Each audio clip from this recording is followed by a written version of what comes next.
The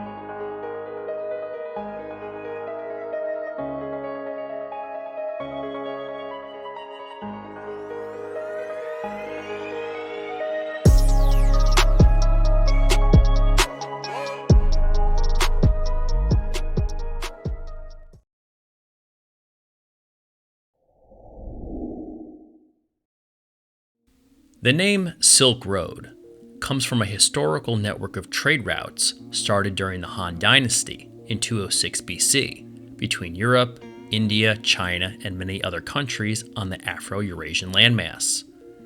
Though silk was the major trade item exported from China, many other goods and ideas were exchanged, including religious and philosophical teachings, along with science and technology innovation like paper and gunpowder.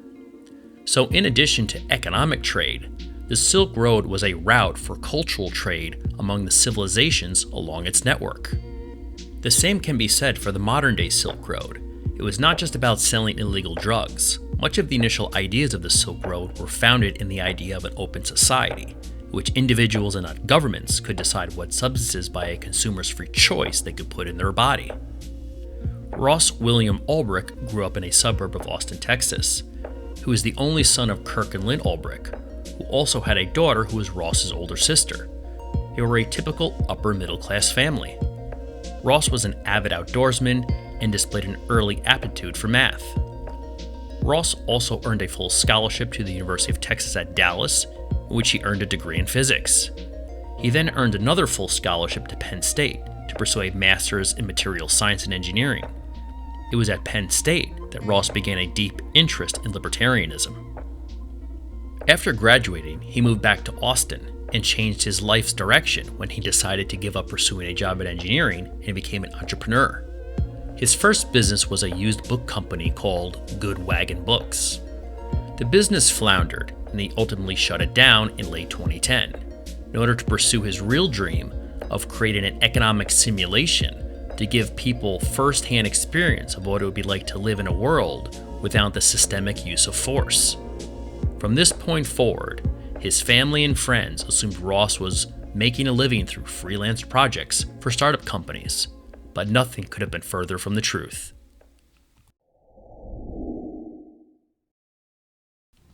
The Silk Road was launched in February 2011 by Ross Ulbricht. In the summer of 2011, ads for the Silk Road began running on the dark web. By March 2013, the site had grown by leaps and bounds and had 10,000 products for sale by vendors, 70% of which were drugs.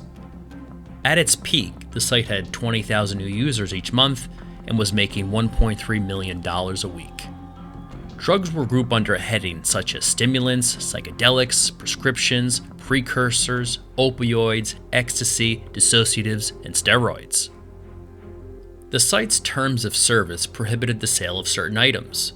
When the Silk Road Marketplace first began, the creator and administrators instituted terms of service that prohibited the sale of anything whose purpose was to harm or defraud. This included child pornography, stolen credit cards, assassinations, and weapons of any type. However, over time, these policies or ideals of the administrators were tested, as stolen credit cards and gun sales did begin to show up on the site. Also, fake driver's licenses were also offered for sale. There were also legal goods and services for sale, such as apparel, art, books, cigarettes, erotica, jewelry, and writing services, just to name a few. For the first time on the dark web, buyers were able to leave reviews of sellers' products on the site and in associated forums. This review system and crowdsourcing of information allowed the best sellers to rise to the top and expose scammers or those with dangerous or inferior products. This practice produced a safer, less violent experience for both buyers and sellers compared to buying drugs on a random city street corner. Most products were delivered through the mail, with the site's seller's guide instructing sellers how to vacuum seal their products to escape detection. The growth of the Silk Road correlates directly with two things. One, with the rise of Bitcoin, which underpinned the ability of consumers to purchase products on the Silk Road and keep their payments anonymous. Two, the use of the Tor browser and the deep web network to keep their traffic and browsing history anonymous. However, even in the early days, the Silk Road did not go unnoticed by law enforcement agencies such as the FBI and DEA, both of which had undercover vendors and buyers on the site trying to gather as much information as possible. Ross Ulbricht's journey from tech geek to a drug kingpin did not happen overnight. The whole time the Silk Road was online, Ross's personal life was in a constant battle with his internal struggle of keeping the Silk Road a secret from those he loved, and the ideas that shaped his philosophy on the creation of the Silk Road. On February 5, 2012, after a year of successful business, Ross announced to the Silk Road community that his new name would be Dread Pirate Roberts, or DPR for short, a namesake taken from the movie and novel The Princess Bride, and it's a name which is passed on from one noble criminal to another. Up to this point, he had just been listed as a site administrator. Over the next few months, DPR continued to post thanks to the Silk Road community for their support, along with extensive manifestos laying out his view on the Silk Road and views on politics, liberty, and free market economics. We are like a little seed in a big jungle that has just broken the surface of the forest floor. It's a big, scary jungle with lots of dangerous creatures, each honed by evolution to survive in the hostile environment known as human society. Wired magazine writer Andy Greenberg was the first person to actually interview Ulbricht when he was only known as Dread Pirate Roberts in August of 2013, after 8 months of speaking with DPR and trying to convince him to have his first ever interview. Andy Greenberg believes that Ulbricht was sincere in his libertarian philosophy and truly felt that an open drug market would reduce the violence that was connected to illegal drug use. In his interview with Greenberg, DPR says he was not the original creator of the site. He also stated that the main reason for the Silk Road was not about selling drugs. It was about increasing the individual's ability to buy and sell products without the state's involvement. In June 2011, the blog Gawker published an article about the site, which led to an increase in notoriety and website traffic. Shortly after that, U.S. Senator Chuck Schumer asked federal law enforcement agencies to shut it down, including the Drug Enforcement Administration and Department of Justice. The first crack in the foundation of the Silk Road was when an undercover DEA vendor by the name of Knob was able to establish a direct communication with DPR. DPR turned to one of his trusted admins known as Chronic Pain to help Knob put together a large drug buy. However, in order to facilitate the deal, Chronic Pain gave Knob his home address in Utah. Law enforcement agents quickly swarmed the address and learned that Chronic Pain was in actuality Curtis Clark Green, a 47-year-old family man. DPR did not find out about the arrest, but the following day his closest deputy, Inigo, notified DPR that $350,000 worth of Bitcoin had been stolen from the Silk Road account, and that Curtis was the culprit. So DPR at first contacted Knob, asking if he could help get Curtis beat up. Then, soon after, asked if he could have Curtis murdered for his treacherous actions of stealing from the Silk Road. Federal agents staked a fake hit on Curtis Clark Green to convince DPR his request was carried out as ordered. There were 5 more hits apparently ordered by DPR against blackmailers and scammers. The names of 2 of the 5 victims were verified as fake, and no additional evidence has been produced of any actual deaths taking place for the other 3.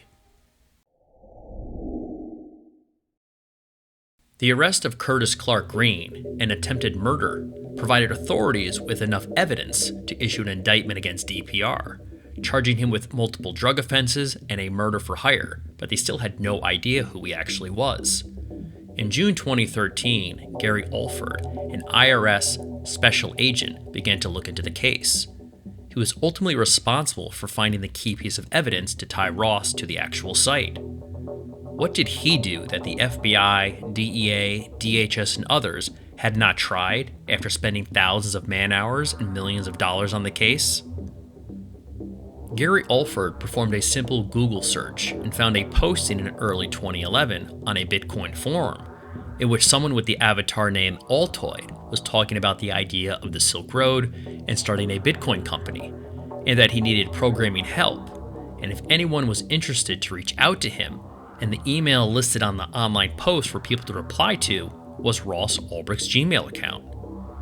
After this, Ulbricht was then visited by several DHS agents and showed evidence of numerous fake IDs caught at the Canadian border with his face on it that were en route to his apartment in San Francisco. Ulbricht denied any involvement and the agents left, but were able to verify Ulbricht was living at the San Francisco apartment. This incident did not connect Ross to DPR, but made Ross the primary subject of the investigation. On October 1, 2013, a sting was set up in which authorities began surveillance on Ross's apartment. Also, an undercover agent who was posing as a high-ranking moderator by the name of Cirrus began communicating with DPR. The next day, authorities saw Ulbricht walk to the library, and Cirrus confirmed that DPR had logged onto the Silk Road, at which time authorities rushed the library to grab Ulbricht before he could log off or encrypt the laptop. It has been claimed that Ulbricht was arrested while logged into an administrator panel of Silk Road. Ross Ulbricht, aka DPR, was arrested on October 2, 2013 in San Francisco at 3:15 p.m. at Glen Park Library. Ulbricht was indicted on charges of money laundering, computer hacking, conspiracy to traffic narcotics, and attempting to have 6 people killed. Ulbricht ultimately was not prosecuted for any of the alleged murder attempts, since there was no evidence that murders actually took place. On February 4, 2015, the jury convicted Ulbricht of 7 charges, including charges of engaging in a continuing criminal enterprise, narcotics trafficking, money laundering, and computer hacking. Then on May 29, 2015, he was sentenced. Ulbricht was given 5 sentences to be served concurrently, including 2 of life imprisonment without the possibility of parole. In late March 2015, a criminal complaint issued by the United States District Court led to the arrest of 2 former federal agents, Carl Mark Forrest and Sean Bridges. Both men had worked undercover in the Baltimore Silk Road investigation of Ulbricht. The agents are alleged to have kept funds that Ulbricht transferred to them in exchange for purported information about the investigation. The agents were eventually charged with wire fraud and money laundering. Then in November 2016, Ulbricht's lawyers brought forward a case on a third DEA agent, who they claimed was leaking information about the investigation and tampered with evidence to omit chat logs showing conversations with him. In addition, one of the big breaks in the case was when the FBI cybercrime unit was able to actually locate the Silk Road servers. How these hidden servers were found continues to be a matter of controversy. During the discovery phase of the case, authorities refused to provide evidence of how they were able to unmask and find the secret Silk Road servers, which is key in providing evidence of the transaction logs and payments for those running the site. Finally, they claimed that the FBI used packet sniffing technology between their laptop and the Silk Road servers, and eventually came across a consistent IP address in the output. According to the FBI, their agents entered miscellaneous data into the Silk Road login page and found its CAPTCHA, the garbled collection of letters and numbers used to filter out spam bots, was loading from an address not connected to any Tor node. The government stated that a software misconfiguration meant the CAPTCHA data was being exposed as directly coming from a data center in Iceland, which was the true location of the server hosting the Silk Road. When they put this IP address into a browser on the surface web, the Silk Road login page was displayed. However, still to this day, some tech experts do not agree with the government's statement, and no fully satisfactory answer has been given, which may suggest that Ross Ulbricht's Fourth Amendment rights were violated. Privacy researchers who have closely followed the Silk Road and worked for the Tor project say the Silk Road's CAPTCHA was hosted on the same server as the rest of the Silk Road. And that would mean all of it was accessible only through Tor's network, and its IP address could not have been discovered even with packet sniffing technology. To further muddy the waters of who was the true DPR and mastermind, Several vendors and those with close ties to the site claimed that the DPR ID was not just used by Ross Ulbricht, but by at least 2 or 3 other individuals from time to time, and that there is a real possibility that one of those individuals staged the attempted murder for hire and not Ross Ulbricht. And those closest to Ross to this day continue to claim that Ross would never attempt to murder anyone, that the government just initially used the violent crimes mentioned in the indictment, which they would later drop just to color public opinion against Ross, that he was a violent drug lord. Not to mention, Ross had no computer software experience, so he alone could not have set up and run this multi-million-dollar enterprise. Ross's mother, Lynn Ulbricht, continues to fight for his release in the media and has set up a website at freeross.org for those looking to support his release and read up on compelling evidence of why those close to him believe he should be freed due to trial irregularities, including Fourth Amendment digital privacy violations, 2 corrupt federal investigators, mishandling of critical evidence, defense witnesses preventing from testifying, favorable evidence of Ross's involvement hidden from the jury, proof of multiple DPR administrators hidden from the jury, proof of evidence tampering found after trial, and evidence of NSA involvement. On November 6, 2013, Silk Road 2.0 came online, run by former admins of Silk Road. It too was also shut down, and the alleged operator was arrested on November 6, 2014 as part of the so-called Operation Animus. Following the closure of Silk Road 2.0 in November 2014, Diabolus Market renamed itself to Silk Road 3 Reloaded in order to capitalize on the brand. In January 2015, Silk Road Reloaded launched with similar listing restrictions to the original Silk Road Market. However, this website is also now offline. In November 2020, the US government seized more than $1 billion worth of Bitcoin connected to the Silk Road. However, always remember, as the old saying goes, you can take down the man, but you cannot take down the idea. So in 2021, the Silk Road is no more, but there are numerous markets that have taken its place, despite law enforcement efforts to shut them all down. Check out the Dark Web Deacon merch store. We have high-quality t-shirts, accessories, and signature hoodies, of course, and become a true Dark Web enthusiast in VIP, and support the channel to produce a second season of Beyond Surreal. The merch store link is in the video description below.